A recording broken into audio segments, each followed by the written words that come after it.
We're in the sitting room at the Borden house, and this is a replica of the famous black sofa where Mr. Borden met his grisly end. We know on the morning of the murder, which was a Thursday morning, he was killed sometime around 11 a.m. Time of death for Mrs. Borden, it is hard to determine. It was pretty clear that she had died before Mr. Borden. What's hard to understand is, where did the killer hide in the house, hang around, unseen by the maid or Lizzie, to wait for Mr. Borden to come home to be killed at 11? We know his time of death almost to the minute because he was seen. And we know the time the police call went in, and when the first police were on the scene, when the maid went upstairs to lie down. So we can pin it at around 11. So as you go through the house, you have to wonder, where did the murderer conceal himself or herself? The parlor is really important in the story because this is where Lizzie first learns that she's a suspect. Mayor Coughlin turned to Lizzie, who was sitting on the settee here in the parlor, when she inquired, "Is there a suspect?" He turned to her and said, "I'm afraid, Miss Borden, you are a suspect." They were pretty sure that they had their gal on the very day of the murder.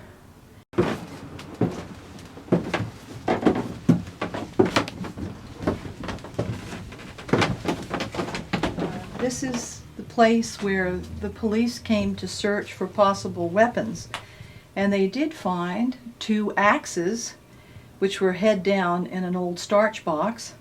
They found a claw-headed hammer, a claw-headed hatchet, such as this one, which is about the same period, and they also found a handleless hatchet head, which appeared to have been recently washed and coated in wood ash, which was very peculiar. At first they thought there might be a blood stain on it. It proved to be rust, and in the end it couldn't be proven to have been the weapon. It was a likely candidate. No one ever recalled seeing any blood on Lizzie's dress that morning, and they could not prove that the handleless hatchet was the murder weapon. So it was very hard to tie her to the circumstances. We are standing now in the courtroom where the famous Borden trial unfolded in 1893 in June. The trial lasted not quite 2 weeks. The amazing thing about being in this spot is that very little has changed as to how the courtroom looks today as what it was in 1893. The Borden trial was read about daily in the country's newspapers thanks to the wire system, Associated Press. People in Montana could open their morning paper and find out what Lizzie wore in court that day. Everyone wanted to be in this room to watch her every facial movement, what she looked like, her reactions.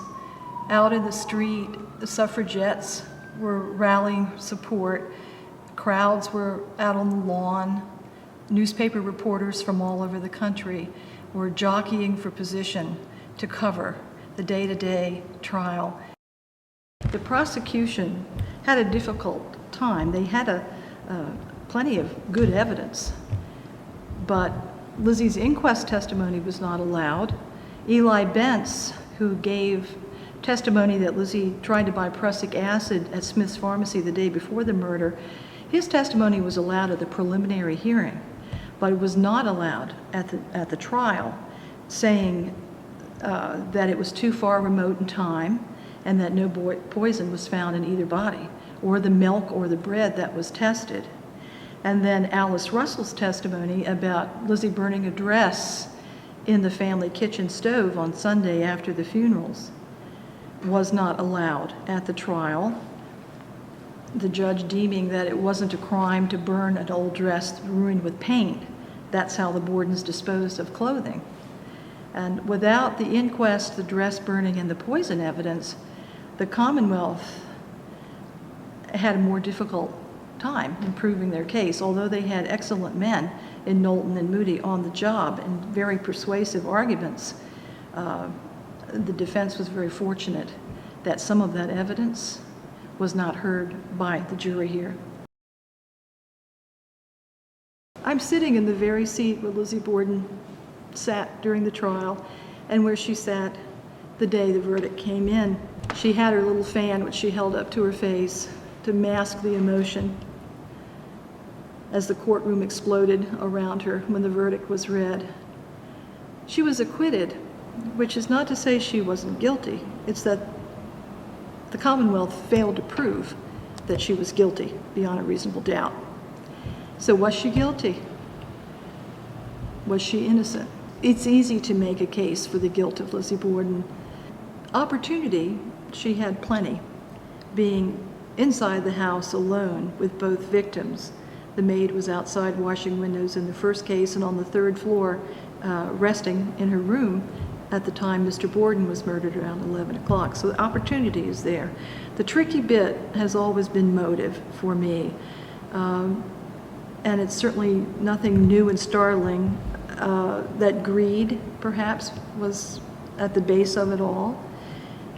Perhaps on the morning of the murder, something just snapped. I always felt that her father was never the intended victim, but he was a victim of circumstance. He came home after Mrs. Borden was killed. Lizzie had no alibi for where she was.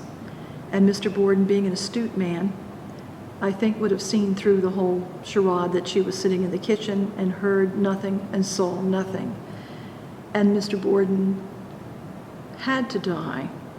It was a murder of necessity because he would have known that Lizzie had feelings of animosity toward her stepmother and had been in the house all morning alone with her. And I believe one might have been a crime of passion, and the death of Mr. Borden a crime of self-preservation and of necessity. He was in the wrong place at the wrong time.